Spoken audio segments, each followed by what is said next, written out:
The dates are now out, ladies and gentlemen. The election is going to be continuing all the way into June over a course of phases. Let's put them out on our screen. The first phase, ladies and gentlemen, will start on the 19th of April, then the 26th, after which the 7th of May, and the last phase will be phase 7 will be on the 1st of June, and India's election season is now well and truly underway. I once again repeat, elections of the Lok Sabha in 102 parliamentary constituencies begin on the 19th of April, just over a month from now. It is going to be a cycle that goes across almost 6 weeks. The last votes will be cast on the 1st of June 2024. That is, of course, in keeping with the expiration of the current Lok Sabha. Counting day, ladies and gentlemen, will be the 4th of June. So results will be out on the 4th of June. I once again repeat for your digestion while we put these details on your screens there. First phase, 19th April, second phase, 26th April, third phase, 7th May, fourth phase, 13th May, fifth phase, 20th May, sixth phase, 25th May. The final 7th phase is the 1st of June with counting date on the 4th of June. 4th of June is going to be the counting date that's appearing on your screens over here. We'll now do this state by state. The first phase is Tamil Nadu, all seats, Uttarakhand, 5 seats, Arunachal Pradesh, 2 seats, which is all, Meghalaya, 2 seats. So in the first phase, on the 19th of April, all of Tamil Nadu will vote, all of Meghalaya will vote, all of Arunachal will vote, all of Uttarakhand will vote, and all of Sikkim will vote. So a large part of the northeast, Uttarakhand and Karnataka in toto will be finished by the 19th of April. They'll have cast their votes. That is in phase number 1. Let me quickly now start opening up this telecast. Lots of people joining us, but I want to take you through the data as much as possible so that we can remember all of this. If you're in Karnataka, 19th April is polling day. Result day is the 4th of June. If you're in Meghalaya, you also vote on 19th April. Sikkim, Arunachal also votes on 19th April. And if you're in Uttarakhand, 19th April is your voting day. You'll be one of the first in the country to be casting the vote on the first phase on 19th April. Now, on the 26th of April, if you're in Gujarat and Rajasthan, you are voting on the 26th of April, which is pretty much a few seats in Gujarat, all the seats in Rajasthan. On the 7th of May, Chhattisgarh will vote in part. On the 13th of May, Andhra Pradesh and Telangana, they vote in full. On the 20th of May, Jammu and Kashmir, Maharashtra and West Bengal are going to be voting. 20th of May, Jammu and Kashmir, Maharashtra, West Bengal. In Kerala and in the other parts of Chhattisgarh and a few other northeast states, then into the 20th April phase, 26th April, like these details which are now at the bottom of your screens. One at a time, let me take you through them. Let me also introduce our guests. It is a marathon election that is going to take place over 6 weeks. This, of course, is going to coincide with the 26th Assembly by-poll elections, along with elections in Odisha, state elections in Arunachal that are going to take place, and state elections in Sikkim that are also taking place. Let me quickly open up this telecast now. Joining us on the broadcast, Professor Madhav Nalapat is with us, editorial director of the Sunday Guardian. I have Ikram Sandhu of the Congress Party also joining us. Let me take quick reaction. Guests joining us in the studio as well. Let me take quick reactions first. Ikram, you have the poll schedule. Are you guys ready? Well, in politics, you always have to be ready, and we are rearing to go, and we are totally ready. That's the small answer. We are totally ready, and we are here to celebrate the festival of democracy, and we are here to win the festival of democracy. Okay, Professor Nalapat, 6 weeks. The election dates are slightly later, marginally later than last time around. They're supposed to finish by the 15th of June. It will be over by the 15th of June. 7 phases, exactly the same as last time. The division is also roughly the same. And we are par for the course in terms of now carrying out a major electoral cycle of 960 million potential voters. Well, you're quite right, Rishabh. And the fact is that because we have 1.4 billion people and nearly a billion voters, it is a complicated exercise, which is why you have a large number of phases. So yes, you're right. There are a lot of similarities with the 2019 phasing of the polls. And I would only like to say that it is clearly a very complex exercise. And I would just underline what the election commissioners have just said, that hopefully the whole election will be conducted in a spirit which is free of violence and rancor. The fact is that parties get elected, parties get defeated. It's part of the ritual of democracy. Today you are elected, tomorrow you are defeated, day after tomorrow you get elected again. And that has been happening in our country right from the beginning. So, from that point of view, what I would like to see is an election which is free of violence, especially, and rancor, and very importantly, free of any voting irregularities, such as, for example, you have intimidation of voters, steps like that. I think that's very, very important because the fundamental asset of a democracy is the freedom of choice of the voter and the importance of the individual voter. There's nothing should be allowed to disturb that freedom of choice. Nothing should be allowed to get into the way of the individual voter exercising his or her prerogative. The Election Commission needs to ensure this. Okay, let me Bhaskar Ghosh joining us in the broadcast as well. Bhaskar ji, quick reaction now. The schedule is out. Marathon election 6 weeks. Ready for it? Absolutely, and we are ready for it from the day one. We have completed the last election 2019, so we are ready. We're getting ready, and now you can understand that from all corners, from all sides, from booth level to mandal levels to ward level, we are ready. And we congratulate Mr. Rajiv Kumar being the Chief Election Commissioner. He has very wisely dated and keeping in mind the cost of the entire voting and keeping in mind the scheduling of central forces from one region to another region. And especially, I'll appreciate that in the last phase, it will be West Bengal elections, where the pre and post poll violence is the highest in the country. So this is very prudent decisions by the three of the election commissioners. In fact, Bengal is divided into 1, 2, 3, 4, 5 phases. Five phases in Bengal. Bengal is divided into 5 phases because it is needed, because the pre and post poll violence is so intense and so, so damaging for the constitution as well as for the entire nation that it takes. Even Jammu Kashmir, I appreciate it has also number of phases. Jammu Kashmir. Okay. So let me put out the details on our screen. Let's put the map on our screens. Can we get the map on our screens that tells the entire story? Let's put it on our screen as soon as possible. So let me just put this again to you because this information is of course just being digested, and of course you can find it on our social media as well. So ladies and gentlemen, first phase, 19th of April. So if you are in Tamil Nadu or Puducherry, all of Tamil Nadu and Puducherry voting in the first phase on 19th of April. Eastern Madhya Pradesh and eastern parts of Maharashtra and the southern part of Chhattisgarh is voting in the first phase. Northern part of Rajasthan voting in the first phase. All of Uttarakhand voting in the first phase. And the north part of UP voting in the first phase. Sikkim voting in the first phase, full. Meghalaya full voting, of course, 1 seat in Sikkim, 2 seats in Meghalaya. Mizoram votes full in the first phase. One of the seats in Tripura votes in the first phase. One of the seats in Manipur votes in the first phase. Nagaland votes in the first phase. And Arunachal Pradesh votes in the first phase. Eastern Assam votes in the first phase. Southern parts of Bihar also vote in the first phase. In the second phase is south of Karnataka, South Karnataka, all of Kerala, eastern parts once again of Maharashtra, the central part of Madhya Pradesh, the rest of Rajasthan is voting in the second phase, which is again on the 26th of April.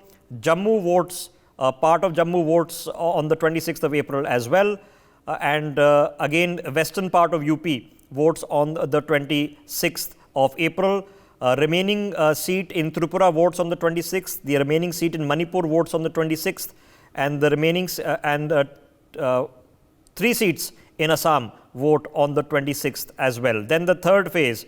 The third phase, ladies and gentlemen, is when the battle is kicking off in places like West Bengal, Eastern Bihar, the central part of Odisha, pretty much the rest of Maharashtra and all of North Karnataka, Northern Madhya Pradesh, all of Gujarat, and the middle part around Lucknow, and Ayodhya part of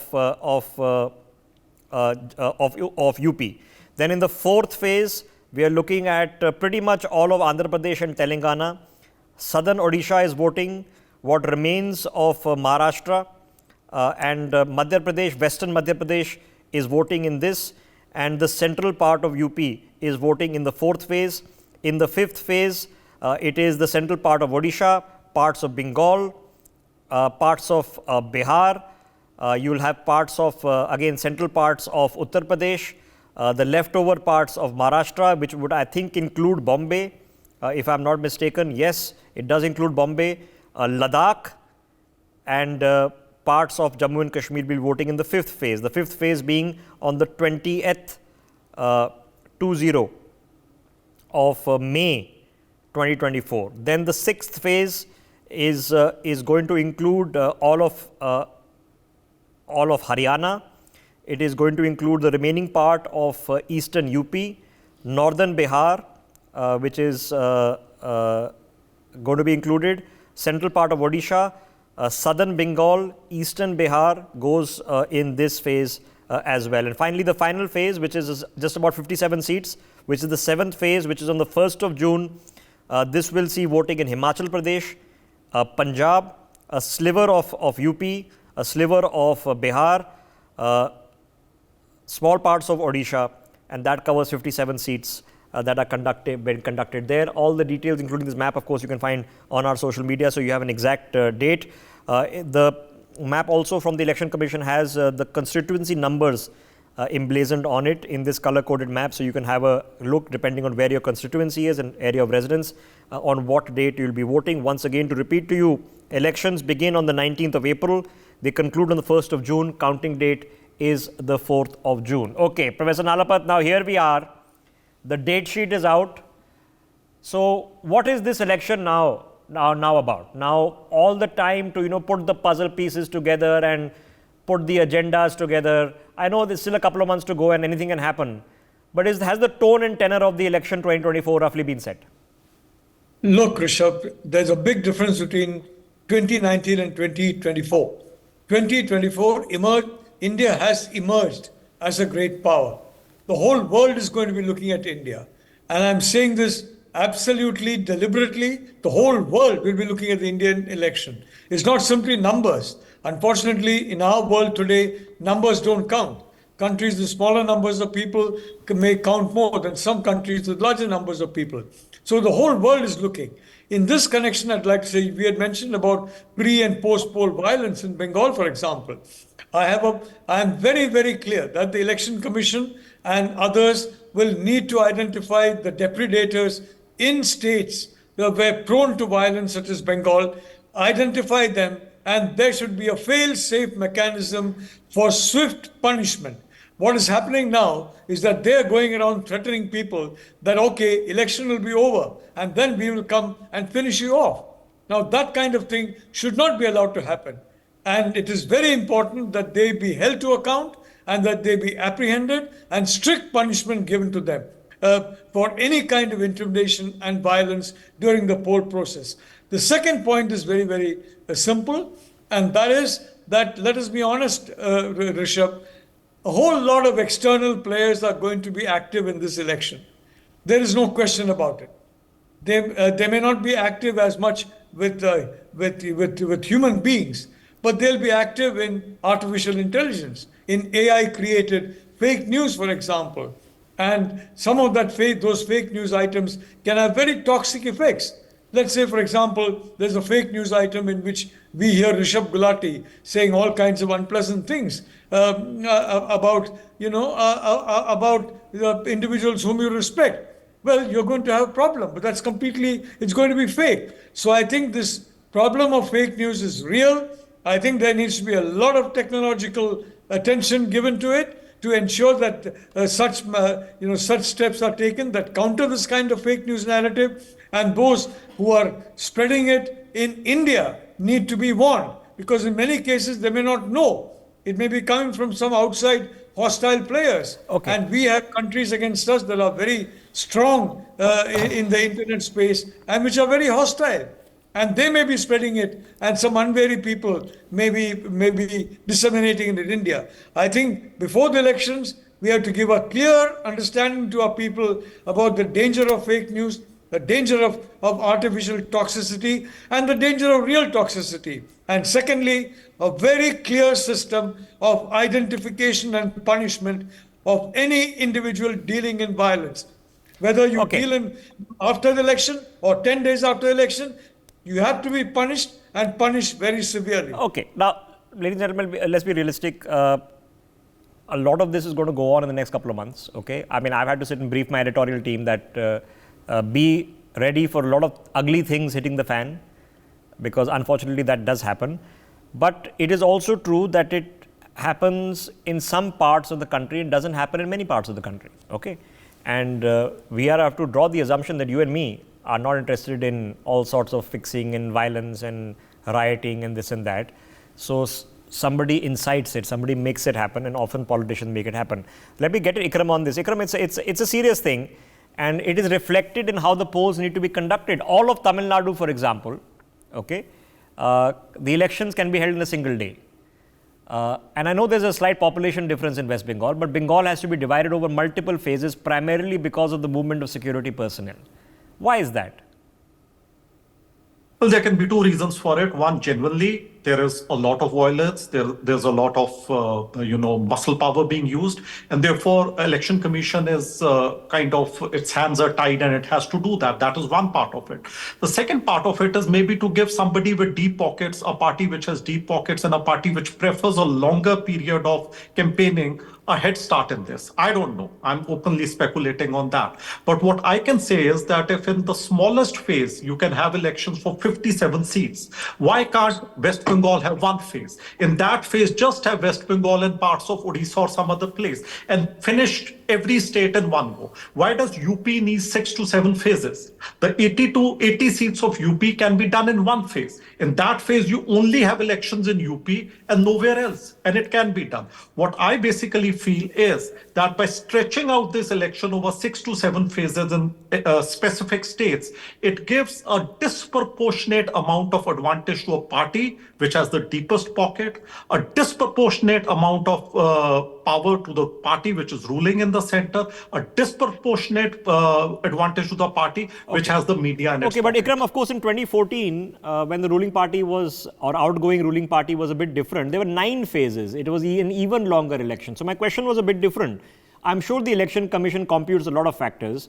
I don't buy into the argument that they compute only political factors. That's not their job. They have to compute movement of machines, movement of personnel, and generally it's a security related issue. So we've seen elections happening in Karnataka recently where the Congress won straight out. It was pretty much a violence-free election. No major incidents. In Telangana, Congress won straight out. Pretty much a violence-free election. In UP, where the BJP won straight out, violence-free election. But very ugly scenes in Bengal in the last assembly election, ugly scenes in the last Lok Sabha election. Why is the politics of Bengal so ugly? Who made it so ugly? Well, I'm really not a expert on Bengal politics. So what I can be, I'm a bystander. My guess can be as good as anybody else's. That yes, there is a certain amount of muscle power that does play a role in Bengal. And it is the responsibility of the people in power to see to it that it doesn't happen. As an ordinary citizen, what do I want? That any state that I belong to, anywhere that I'm voting, there should not be any sword hanging over my head, be it allurement through money or a threat of muscle power that inhibits let me quickly get Bhaskar ji into exercising this. Okay, let's get a response. Bhaskar ji, why is it different in Bengal and can it break the norm? Ikram is not saying it for obvious reasons because some of these parties are prospective allies, maybe not in Kerala, but potentially elsewhere. But the bottom line is that left politics in Bengal created rule by violence. Mamata Banerjee has not been able to fix it. I'm sure she's desirous of fixing it, but she hasn't been able to fix it. And oftentimes now the BJP is accused of fighting fire with fire, that violence is fought with violence. Who is going to eliminate it, Bhaskar ji? Actually, Ikram will not tell because Ikram has got only 2 seats in last 2019 Lok Sabha election. He doesn't know even what is happening. We know that after getting 18 Lok Sabha seats from 2 to 18, what price we have to pay. On record in the last 2019 Lok Sabha election, 693 recorded violence. And as far as BJP is concerned, couple of thousand people, workers of BJP has been either looted or their house was gutted, or they were a major attrition on women, and there was couple of post-violence killing even to our MLAs. So Bengal, under the leadership of Mamata Banerjee, or 34 years ruling of the left front, has seen extremely high incidents of violence, post and pre-poll violence. Perhaps whatever standard have been set by the left front, as Mamata Banerjee has extrapolated with 1,000 million times more, and today Bengal is sitting literally. Okay, that's an unhappy thing, because that's happening. Across several assembly elections, across now 2 Lok Sabha elections that I've witnessed myself. Just one more point. Yes, finish your thought quickly. Just one more point. Same BJP when we in UP, in Bihar and any of the Indian states, right? There is no violence. Only in Bengal, BJP is really heavily priced for this violence, which has been sponsored by the state. Sponsored by the state. Like I said, I can call a spade. Okay, that's been. There was a time under left rule, okay, where that was the primary governance technique. Mamata Banerjee, and I'm saying this as a neutral observer, Mamata Banerjee left the Congress party, okay, founded the TMC, and if the one great service she has done to the people of India and the history of India, and to the people of Bengal especially, is to take on the left and beat them. Now she needs to evolve, that the politics does not remain just muscle power in Bengal, and I'm sure the Bengali people are hoping that evolution comes. They don't want to see ugly scenes, including in the capital in Kolkata. So let me rope in Manasvi joining us, Pankaj Voraji, our executive editor of TSG, all joining us. Pankaj ji, so here it is, sir. The date sheet is out. Excited? Well, it was anticipated and expected, so there's nothing to be excited about. Only thing is that it has set to motion one of the most exciting elections of our times. And since elections have been notified, I expect that there will be renewed and heightened political activity. And one will see a lot of events and a lot of things happening in the next few weeks. And we are all anticipating that and also waiting for that to happen so that we can report whatever is going on. So Pankaj ji, what is this election? What is special or different about this election? Because what is the issue that you see is at the forefront, other than the rough and tumble of the campaigning cycle and the speeches and the rallies that are going to take place? What's the themology? What's the theme here? Election is being fought with the backdrop of the inauguration of the Ram Temple in Ayodhya. It is being fought in the backdrop of the Citizen Amendment Act rules being notified. It is being fought with the Article 370 being abolished in Jammu and Kashmir and fragmentation of the erstwhile state. And that is the backdrop. And on the forefront, there will be a lot of claims and counterclaims on achievements of the present dispensation and its failures, and which will be raked up by the opposition.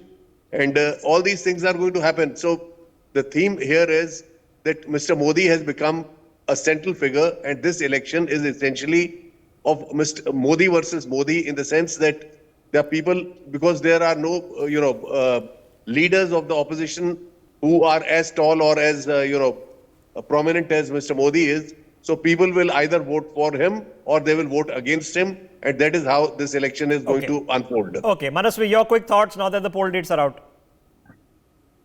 On the election point of view, I think it's going to be a boring election because it is one-sided, and there is some kind of there is no challenger to Prime Minister Modi's leadership as of now. And though this particular political party, BJP, and Prime Minister Narendra Modi has given so much to the opposition in platter to counter them, be it electoral bonds, be it Chandigarh mayor election. There's so many things which unemployment and everything, but somehow the opposition could not build up on the narrative given spoon-fed it by the present dispensation. So this is a boring election in terms of narrative setting, in terms of presentation communication, because it's a one-sided election. Prime Minister Narendra Modi's character and Prime Minister Narendra Modi's communication with the people and the voters is too much intact, too much correct, and somehow, as the previous panelist said, it's about Modi. The central figure is Modi. It's about Modi's 2019 versus Modi 2024. So it's about him. It's not about anyone else. Okay, so Manasvi, for the entire time that I've been doing it, and of course Professor Nalapat, Pankaj have been doing it for much longer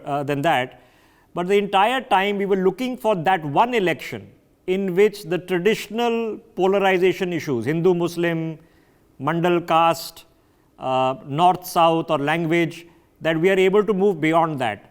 So far, I'm seeing less of it. But are we on that, in that era where it's no longer about Hindu-Muslim as the main driving factor, caste as the main driving factor, identity as the main driving factor? No, as of now, I don't. We have matured as a democracy where we'll talk about developmental projects and we'll talk about the economy of our country and debate on that. Still, it's very far from the distant dream of not talking about religious polarization understanding. We are still a distant dream, that is, but I think in the next 10 to 15 years, we'll overcome this and we'll be talking about much more as a mature democracy. As of now, it is still there. The election is obviously fought on Hindu-Muslim. The election is obviously going to be fought on Ram Mandir. It is going to be fought on CAA and Rahul Gandhi's caste census and everything. So the election is not a very attractive election campaign as a 2024 election. It's not an attractive campaign wherein we are going to see most of as BJP is putting it right in all the places. So they have a Viksit Bharat theme, they have a Ram Mandir theme, they have a CAA theme. So they have pillars of fighting elections are ready for them. Whatever you would want to have, you like it and you vote for BJP. So the reason, because I completely agree with what Manasvi is saying, because sometimes you feel it, right? So sitting in this chair, elections have been announced. They're less than a month away now. Okay.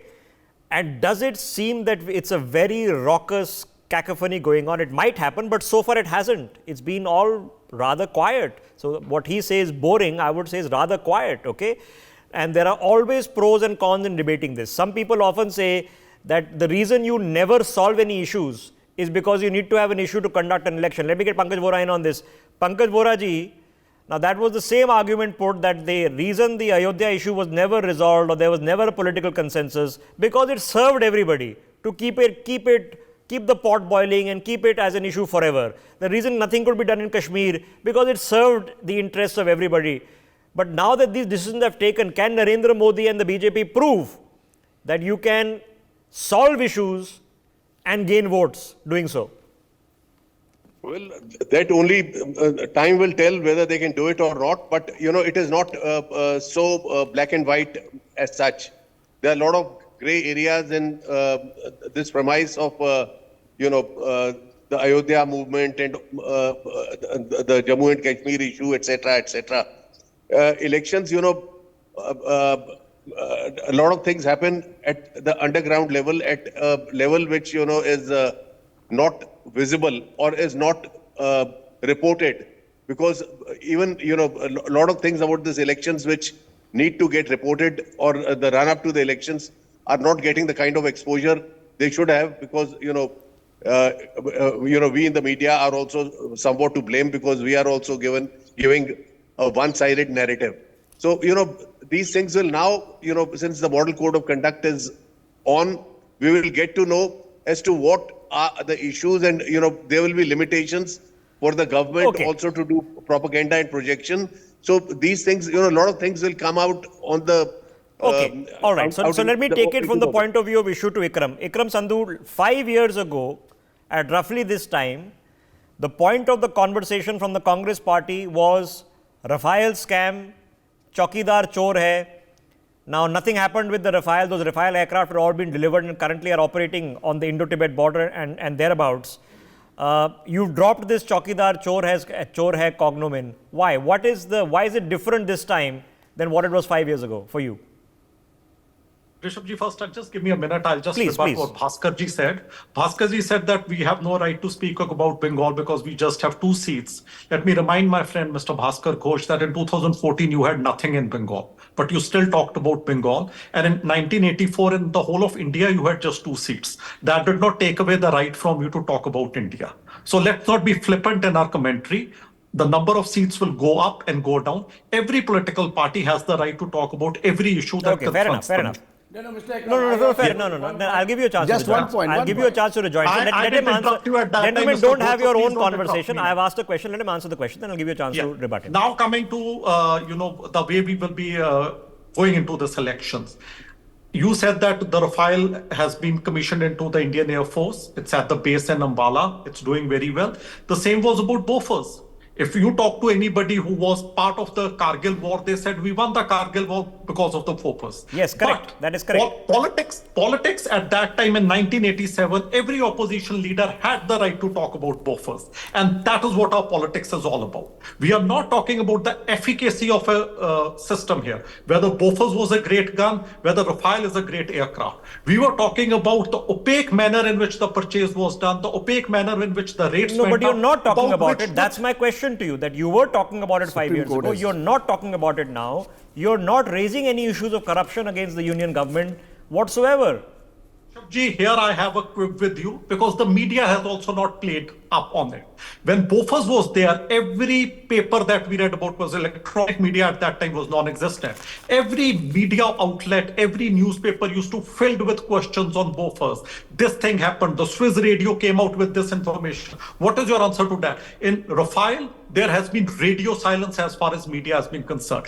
And as the fourth pillar, it is your duty and it is you who mold what the people are thinking about. So let us come to power and we will see to if that any wrongdoing has been done in Rafale, it will come out. Okay, but my question was, yes, okay, so let me ask it, is corruption, do you have credible allegations against the Prime Minister, his cabinet, senior figures in the BJP of corruption, or is it not an issue? Because I don't see anybody talking about it in your party. We have been talking about it. When we talk about corruption, I'll just take 2 issues. One which just came up last month when Supreme Court came out with the ruling, which is the electoral bond scam. And second is the Modani scam that Mr. Rahul Gandhi has been talking about for the last year and a half.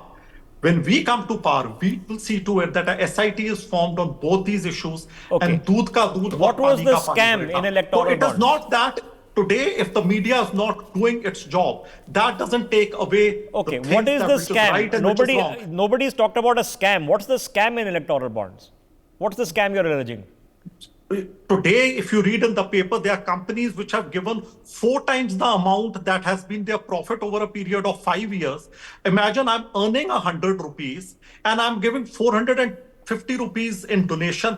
How can you do it? It is against common sense that how can a company give 4.5 times what it is earning as electoral bonds for the political funding of a political party. This just reeks of round tripping and corruption. Okay, so Ikram, the party has come out with its own, guarantees to the people.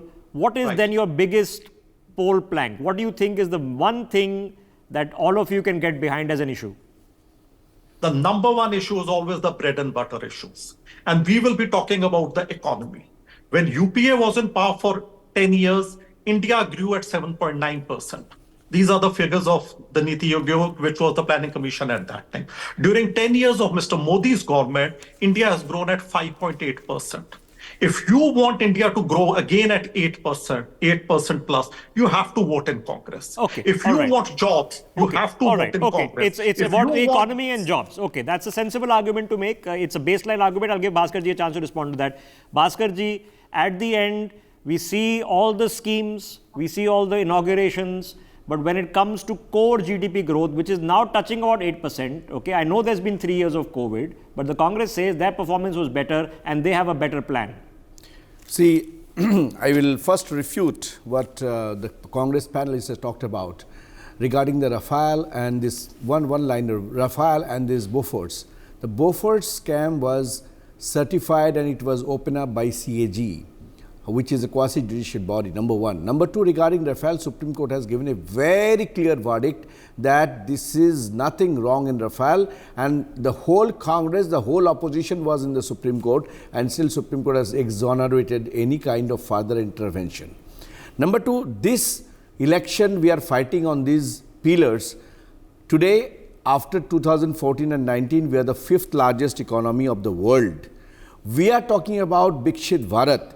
We are talking about a Prime Minister, the first time in the history of India, is giving a personal guarantee of fulfillment of BJP's promises, what will be published in the manifesto. So we are not talking about perception. We are talking about the performance. And what is the performance? Performance is Article 370, abrogation of Article 370. Performance is induction of the CAA. Performance is GDP is almost 7.5%. Performance is the reserve, present economy, the balance of payment. The performance is export. The performance is less dependency. The performance is Atmanirbhar Bharat. But surely, Bhaskar ji, there might be certain areas where you feel we have not sorted it out, where we haven't done everything we could. And surely, for many people, employment, jobs is a big ticket item. What you earn for your house, the economy might be doing whatever, bridges and roads might be being built. But I'm worried about what I'm earning and whether I can get a job to fulfill my hopes and dreams and basic needs. Is there an issue there, yes or no? Rishabh ji, I'm repeating cost of repetition. It is the performance, not the perception. You're talking about the perception. What Congress is talking about, the perception. Now, if the economy is not growing, the largest sailing of the automobile sector, the largest record of the individual saving, the largest record of the public spending. So all verticals of the growth of economy or the growth engines have been well established. You should have to dedicate one total session to make me explain. This is not the right session and this is not the right time. All right. So you are saying we're doing well. Exactly. The government, in fact, today has revealed. Fifth largest, from 11th largest economy, from there, we are into 5th largest. So the government, and we are poised to make a 3rd largest as we committed. Now let me put out what I can. The jobs data in India is ludicrous. Okay, you can't make any judgment call on it. All right, it's not as refined in terms of job reporting, primarily because half of the country is still in the unorganized sector. Unorganized sector means we don't know what jobs are being created. There's no effective way. You can guesstimate it from various other statistics, but it's not as effective. So take any jobs data anybody gives you with a pinch of salt. Okay, there's no doubt about it that this is and should be a major issue. So let me ask Professor Nalapat. Professor Nalapat, what is then the issue in this election for the country to be faced with an option? I don't know what the options are, but given the option, you want to see 2 plans by 2 people telling you how the country is going to be sorted out in the next 5 years. Do we have those clear options available? Rishabh, I would like to say very clearly that the people are going to take a decision on who they want to leading the country in the next 5 years. The fact of the matter is, in the time of Indira Gandhi, Jawaharlal Nehru, even during that time, the elections were in a sense presidential. And there it is under Narendra Modi, it has once again become presidential. It is Modi versus Rahul in some states. It is Modi versus Akhilesh in some states. Modi versus Tejaswi in some states. Modi versus Mamta in some states. But always it is Modi. So this is definitely, there is a presidential aspect to a national election, which is not there in the state election. Now, one can talk about the media. And you have heard a lot of talk about media in government pocket. I mean, frankly, in my own case, for 11 years, I could not write in mainstream media, and that is not because of the BJP. It was because of some other factors. But the point is, the public decide which media to go to. No one, I don't think, Rishabh, that you can force people to watch NewsX or any other channel can force people to watch that, or anybody can force an individual to subscribe to a particular newspaper or not. So ultimately, the people decide as they decide in voting. So I think, frankly, attacking the media, if you ask me, it's not really on, because the media, if it is really hopelessly out of line, then what happens is the public just stop believing the media, the public just stop buying newspapers, viewing channels, they just switch off. And that switch off button is always open to them. So I don't think it is good to blame the media. I just want to make one point. Rishabh, 99% of things are happening in India beyond the election. Don't forget that. There is a huge country of 1.4 billion people. There are 1.4 billion people who are working for roti, kapra and makan every day. and life must go on. So we can't have a state of, I have always failed to understand this particular rule that during election period, government should not do anything. Government should be paralyzed. No scheme should be implemented. No scheme should be announced. Why not? The country can't be paralyzed for Okay. 2 months or 2.5 months. Life must go on. And every citizen, it must be ensured that every citizen is allowed to lead his or her own life and ensure his or her own welfare. Okay. Because don't forget, election is not everything, even in a democracy. Okay. The rest of life must go on and it should go on. Okay, so while we're debating this, as we speak, the Prime Minister's Twitter account has been posting and pretty much what defines what their election campaign is going to be based upon. Let me read it. We are going to the people on the basis of our track record of good governance and service delivery across sectors. 10 years ago, before we assumed office, the people of India were feeling betrayed and disillusioned. Thanks to India Alliance's pathetic governance, no sector was left untouched from scams and policy paralysis. The world had given up on India.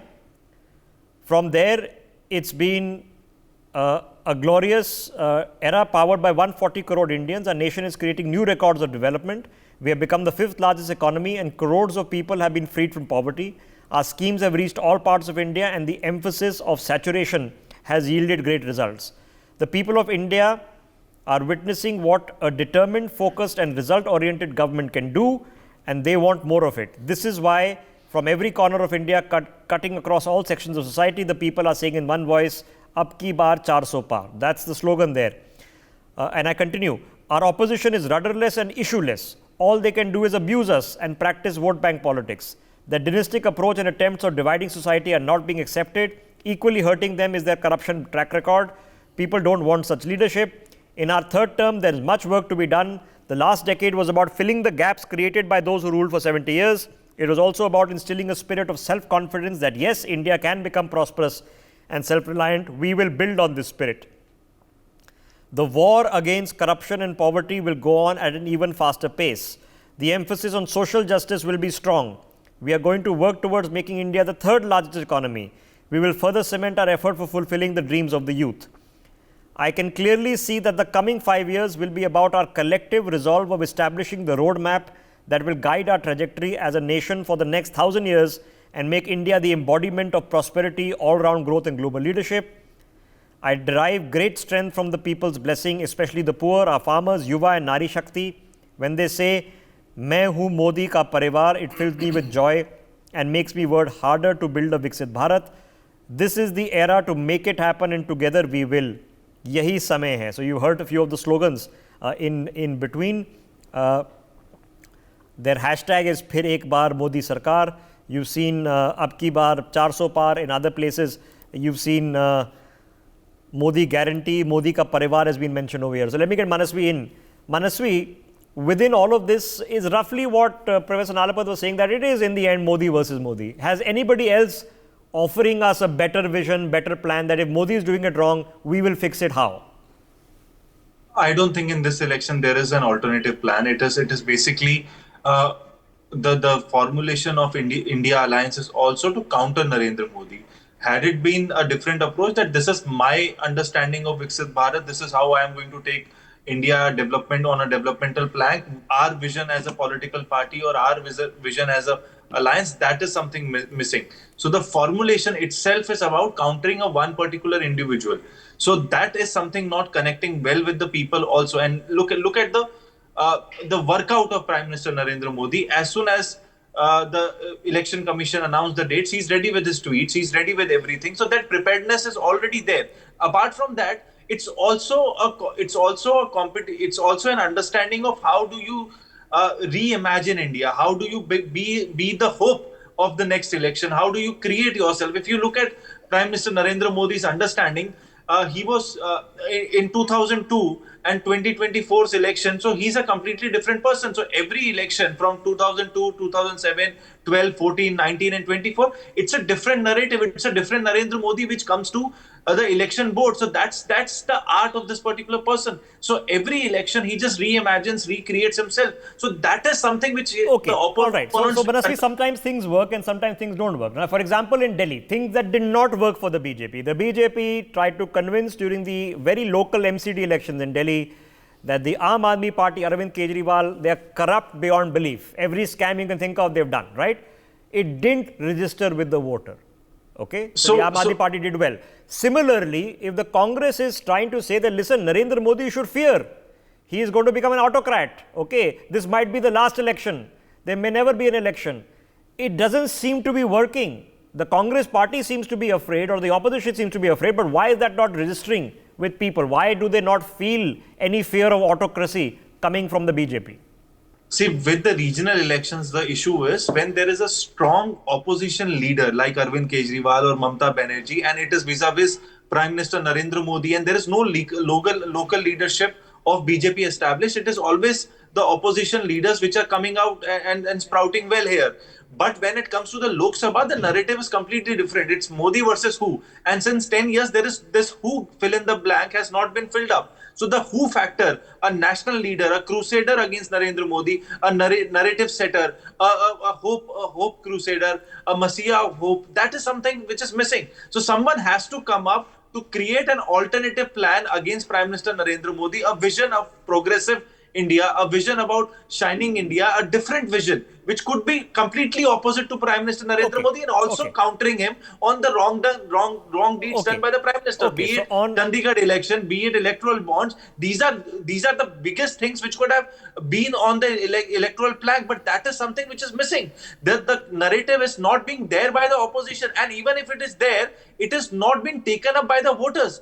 Now, that is something which is missing. Where is the communication happening? Where is that the alternative politics coming out from the opposition? We are not seeing some great debates. We are not seeing some great discourse in the politics. That is why in the beginning I said it's a boring election. Okay, there is so honestly, what one would hope to see is two visions of everybody has to have an agreement that we need to do better and go longer, harder, faster. Okay, so we can all agree on that.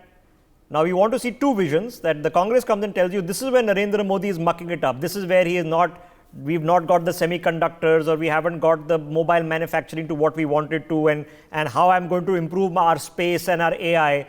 We've seen a little bit. There's a 5,000 crore sort of promise which has come from the Congress party for startups. They're talking about a central job guarantee under MNREGA. They talk about a few things. So it's not zero, but is it a broad swath? We don't know. So let me put the question to Ikram. Ikram, on the substantive point, okay, other than say to the people of the country that, listen, Narendra Modi is somebody you need to fear, that he is a problem, and his style of governance, the person that he is somebody you should run away from. It's anti-democratic, it's hateful, it's vengeful, it's divisive.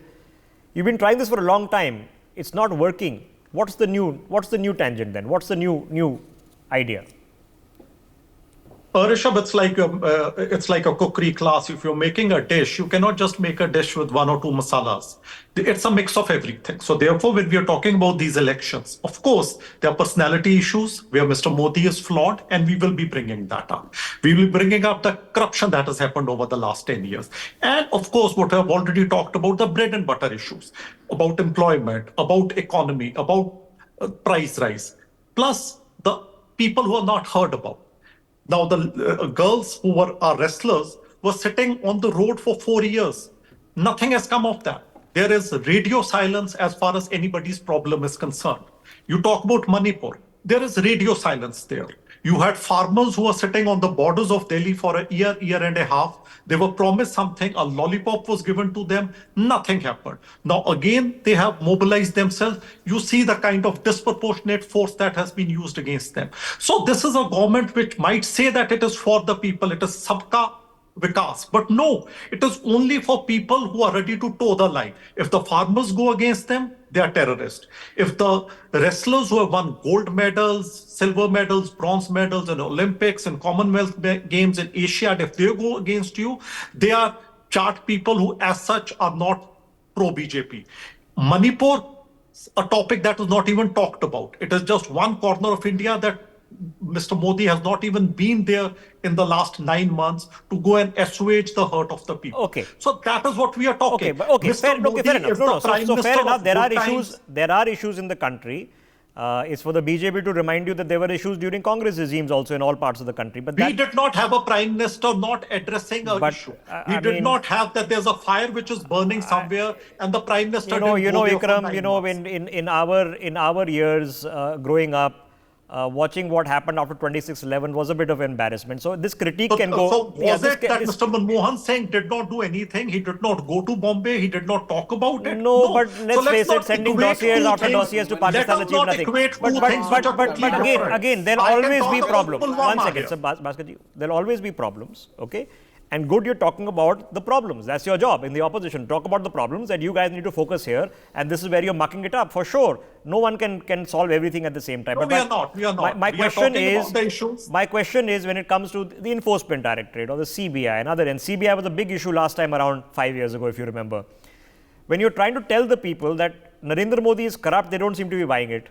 When you're trying to tell the people that you need to fear him, they don't seem to be buying it. They come out in large numbers and still vote for him. So are you going to drop that this doesn't work? People are not convinced. The BJP need to stop trying to convince people Arvind Kejriwal is corrupt. It's not really working in Delhi and other places. So it cuts both ways. Do you need a new tangent? For example, what you're speaking about right now, jobs and economy and Manipur and other things. Everything, Rishabhji, everything. We have to talk about everything. We have to talk about the acts of commission as well as the acts of omission from this government. We cannot just be in a silo and just talk about one or two things. We have to talk about the economy. We have to talk about Manipur. We have to talk about national security. We have to talk about our wrestler daughters. We have to talk about all these issues which are confronting the country. And it is not that the traction is not there. The traction is there. People know about it. People know that ED, CBI, IT is being used. How can it be? I'll just give me 30 seconds. How can it be that when Mr. Chhagan Bhujbal goes with the NCP of Ajit Pawar, the ED has the audacity to stand in a court of law and say that we have lost the file? We don't have this file anymore. Therefore, he should be left to go scot-free. Is this a banana republic that we are living in? That I have another question. Lost. All right. So you come from a party. You come from a party, Ikram Sindhu, with a history of great leadership. M.K. Gandhi, Jawaharlal Nehru, Indira Gandhi. They are no doubt nationally recognized leaders. I was mentioning earlier in the day that up until a few years ago in hinterlands in UP and Madhya Pradesh, if you would ask who the PM is, many people would still think it's Indira Gandhi. Okay. So you come from a party of great leadership. With all due respect to Prime Minister Manmohan Singh, his administration was one thing, but he's not necessarily the most inspirational leader who went and won votes for the Congress party on the ground. Is Rahul Gandhi a great leader? Does he have it what it takes to become a prime minister and a leader of the country, a coach and a captain for the entire country, Ikram? Give an anecdotal example here. I was part of the Bharat Jodo Yatra as well as the Nyaya Yatra. I'll give you an example from the Bharat Jodo Yatra. We were in Karnataka at that time. There was a certain area which came under the forest, so we were not allowed to carry on the Yatra there. So we just walked there. Mr. Rahul Gandhi was not part of those 4 kilometers. While we were there, we were walking there, there were hardly 500 people who came out. The moment Mr. Rahul Gandhi joined the Yatra, that 500 very quickly became 5,000. So what is a leader? A leader is who can connect with the people. And you have to agree to it that in our party, if there's somebody who has the maximum traction with the public, it is Mr. Rahul Gandhi. And with him, we have somebody like Mr. Mallikarjun Kharge and other senior leadership. Does he have what it takes to be prime minister, in your view? He has everything that takes to be the prime minister. You have to be genuine and you have to feel for the people. A person who can walk 4,500 kilometers. All right. So let's address it because we've discussed Narendra Modi in detail, as we should. The prime minister of the country. Okay, let's not kid ourselves. This is the era of Narendra Modi in politics. He's the man to beat. Okay, he's the one who has it all. Okay, so he's the man to beat. Okay, so who's going to beat him? It's not going to be M.K. Stalin at the national level. It's not going to be Sharad Pawar. It's not going to be Mamata Banerjee. Okay, it has to be at the Congress at some connotation. If not now, 5 years from now, 10 years from now. So Bhaskarji, now Rahul Gandhi, why should we assume that the Rahul Gandhi is no different 10 years ago? I mean, I'm different from what I was 10 years ago. I'm sure you are. He might be a different person who's matured, who learnt a few things, who's become better at what he does in terms of his thought and his vision. Why should we assume this is the same Rahul Gandhi we met 10 years ago? Yeah, Rishabhji, first of all, let me tell you, I have just used the word, this election is an election of performance, not the perception. What my friend from Congress has talked about, the perception of Rahul Gandhi. See, after this Bharat Jodo Yatra, Rahul Gandhi has been wiped out from Gujarat, from Rajasthan, from Madhya Pradesh, from Chhattisgarh. You are talking about the issues. These are the issues. No, but then they'll say Himachal and Telangana and Karnataka. No, with respect to the size of Madhya Pradesh, with size of Chhattisgarh, size of Gujarat, size of Rajasthan, where they stand, and Rajasthan and Chhattisgarh with their own government. They cannot retain their government. What the issue they are talking about? And they are talking about Modi as a presidential election. Do you remember there was a slogan, Indira is India and India is Indira? What they are talking about today? So actually they are living in a really dream world. What Rahul Gandhi has done, Bharat Jodo Yatra, they have lost half of the northern states, and after Nyaya Yatra they will lost the entire country because they have no issue today. We are talking. Okay, but okay. So let me be a devil's advocate for a second. Okay, Bhaskar Ghoshji. Now you say Rahul Gandhi is from a dynasty. He comes from privilege. Those are all true facts. He comes from privilege. He's from a political dynasty. He's had 3 generations of prime ministers in his family. He could have given up. He could have had a life of comfort. Okay, he's chosen not to. He still continues to fight elections. Give it his best. Is there some modicum of respect that he deserves for putting his shoulder to the wheel for however many decades he has? Yeah, Rishabhji, you're right that they have just 50 odd years of ruling this country, either directly or indirectly. But even after that, they are fearing to put his name in Amethi. They are fearing to put their name in Raebareli. They are going to Warnad of Karnataka to fight the election. That is the status of Rahul Gandhi as on today, and confidence you are talking about. So today Rahul Gandhi is for Congress is just a fighter without any result, without any objective. When the whole country is going on election, he is visiting London, he is giving lectures in the Harvard and Oxford. What is happening to his party? Coming back, his senior most leader of the party is leaving him. Okay, so there are reality checks. The reality check, ladies and gentlemen, is Narendra Modi has never lost an election since he first became an MLA after becoming Chief Minister of Gujarat. He's never lost an election. Okay. But others have. Atal Bihari Vajpayee has lost elections. Others senior in the party. L.K. Advani has certainly fought and seen his party lose elections and not form a government. So others have. So let me put that question to Pankaj Vora. Pankaj Vora, in the straight personality context, where you want, of course, to consider it, not always, not everybody would have thought that H.D. Devegowda would become Prime Minister or I.K. Gujral necessarily would become Prime Minister, or even that Manmohan Singh would become Prime Minister. Who knew that when you were casting your votes? But if it is a personality contest, then other than a nice guy trying his best, what is Rahul Gandhi bringing to the table? First of all, as you had earlier stated that, Narendra Modi is the man to beat. That is a matter of, truth, and we have to all recognize that. Secondly, the thing is that so far as Rahul Gandhi is concerned, it is the BJP which is more keen to make it a contest between Modi and Rahul rather than anybody else. Because in a Modi-Rahul contest, Modi wins hands down. And if, Modi does not have Rahul as an opponent, then there is, some sort of ambiguity which comes into the picture.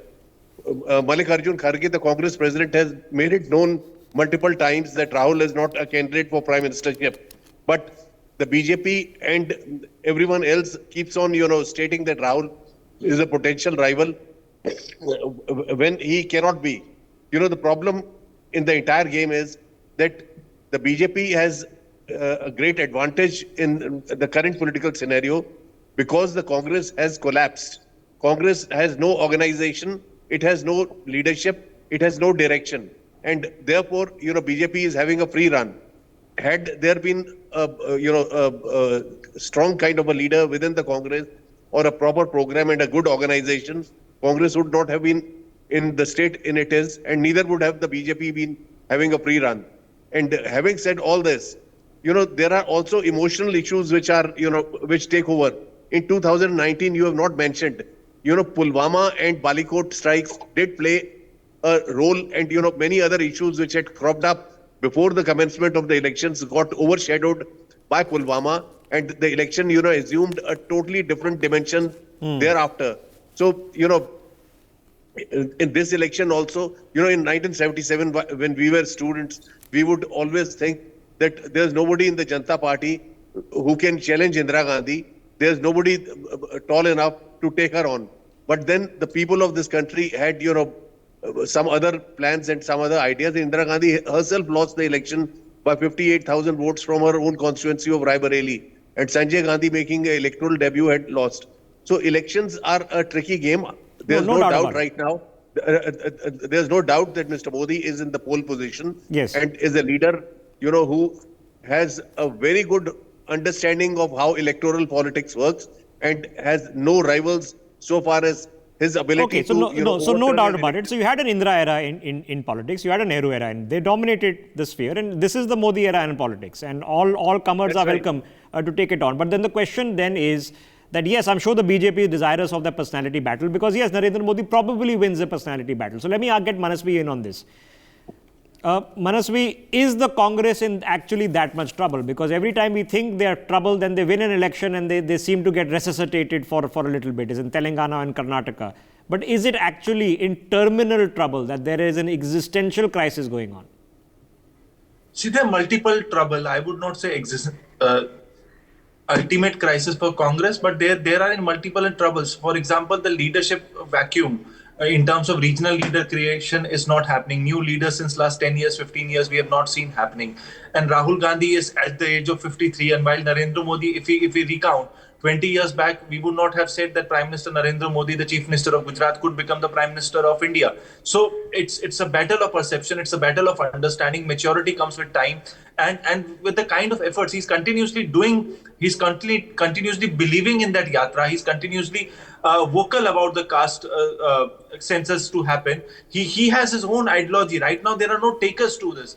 If we go to the 1990s election, there were not many takers for Ram Mandir. So that particular time, still the belief of L.K. Advani ji was there that I need to do the yatra, I need to take it up, and that tsunami. Okay, but Manasvi, how much of it is Rahul Gandhi's ideology, or how much of it is coming from, I don't know, Jairam Ramesh, or it's coming from Uncle Sam or somebody? How much of it is coming because Rahul Gandhi has a vision for where this country should go?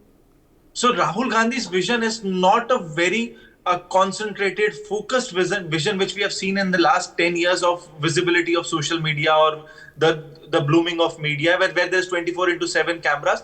That narrative of Rahul Gandhi, that this is what Rahul Gandhi stands for, that one particular thing he would stand for, or that three narratives he's trying to build up, that is not there.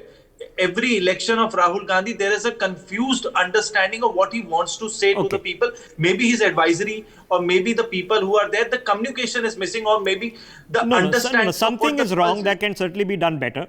For example, when you hear a political leader, saying that I don't know who Rahul Gandhi is, I've forgotten who Rahul Gandhi is. Okay. Now you can understand where that's coming from. Somebody has told you that you have to reinvent yourself and get rid of the old Rahul and bring the new Rahul. But when that translates into a speech, it comes off as something off, and it doesn't connect very well. Okay. Now one thing. Manasvi, finish your thought. Then I'm short of time. I need to wrap up. Yeah, Rishabh. Last one thing. So the preparedness when it comes to Prime Minister Narendra Modi, I'll just do the comparison. He has this what do we call that? Jahan se padhte hain, that screens. Even today, while he's the Prime Minister, teleprompters, he reads it from teleprompters. He reads it from the teleprompters. He does not need it. He has the vote bank. He has everything, and no other leader apart from him does it in last 10-15 years. I've seen he's continuously doing that smallest speech to the larger ones. He's fully prepared about what he wants to speak.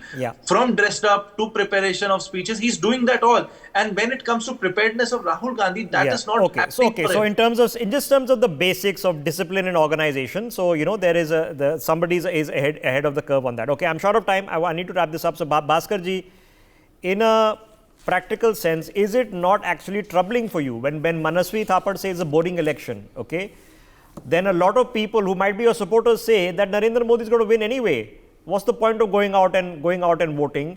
And that causes trouble for you because every vote does matter. Actually, I understand that why he is talking about is boring, because it's like Muhammad Ali even becomes the world champion. Nobody was there to confront him and take his, and that over a period of decade he was an unbeaten. He has rightly told, today Mr. Modi is unbeaten. Since his first election winning Gujarat as a MLA, he has graduated himself to the most successful chief minister of this country, and from there he has elevated to the most successful on record performance-based prime minister of the country. So naturally, when the opposition is fighting against him, but what it will be boring. When people are not charged up about voting because they think their man is winning anyway? They might not come out to vote. Your supporters might say, what's the point of voting? No, of course. That is why the objective today, what is rightly told, the teleprompter is not the media, but it is the process to reach to the people. He is talking about Viksit Bharat. He is talking about the third largest economy. He is talking, so people will come and vote that so that he could reach to that level. Last word. Professor Nalapat, how does a Narendra Modi, to a large percentage of people in the country, I don't know what that percentage is, we'll find out 2 months from now, but a percentage of the country that think that he's going to be PM anyway, how does he convince them to come out and vote and not take it for granted? If an opportunity knocks at your door, take it. For 10 years, the UPA was in power. Rahul Gandhi could have been a cabinet minister. He could have been even the prime minister. He didn't take it. He has not handled any responsibility. With the result that today he goes forward and says, this should happen, that should happen, I will do this, I will do that. For 10 years, he was absolutely, in charge of basically being whatever he wanted. He didn't do it. The second point is, now farm, for example, somebody has talked about the farm law. The fact is the farm laws are good laws. And as far as the farmers are concerned, a small group, this is a group of people from one state and a little bit of another state, not the rest of the country. You can't equate that with farmers all over India. And lastly, one good thing about this conversation, only once did I hear the word Muslim used and Hindu used. The fact is, this is not a Hindu-Muslim election. This is an election about the direction of the future of India. And this is the important point. And that future can only be built by all the people, irrespective of community, irrespective of state, irrespective of language. I'm out of time. I'm very happy that only once that word Muslim and Hindu were used, and I wish it had not been used. And that also by me in the form of a question. So now here is the premise, ladies and gentlemen. We continue this conversation in a thematic version. You'll be hearing from a lot of people across the country, from Jammu, from Kashmir, from Bengal, from Madhya Pradesh, from Telangana, up next, their response to what has taken place in terms of the election announcement, because the date sheet does get set. In many ways, the traditional definition of what is exciting, when Manasvi says, and I sort of agree with him, the traditional definition of what is an exciting election, where there's lots of drama and name calling and ugly street fights and bitter violence going on and heavy polarization, hasn't happened yet. It might happen, but it hasn't happened yet. That's a good thing. No news sometimes is good news. It's like a news channel that doesn't shout and scream at you. So in essence, it's a good thing. It might not be the best entertainment, but it's good for us. But beyond that, nothing about these general elections is going to be boring. There are so many fascinating things that are part of a conversation about evolving away from this Hindu-Muslim dichotomy, about are we beyond caste? Is there a better model that somebody else has to have? Where are we going? Where does Narendra Modi take us from here? What is his plan for the next 5 years? Who's going to implement it? What is different? Is South India and North India going to be pitted at a war? What's going to be demographic change after this? One nation, one poll. You have eventually elections that need to be conducted in Jammu and Kashmir. In Ladakh, there are issues going on that need to be sorted out. Lots of exciting things coming up. So in the traditional regard of how we would have judged it 10 years ago, maybe it's a little boring. That's a good thing. Beyond that, not boring at all. For more such videos, subscribe to the NewsX YouTube channel, hit the bell icon.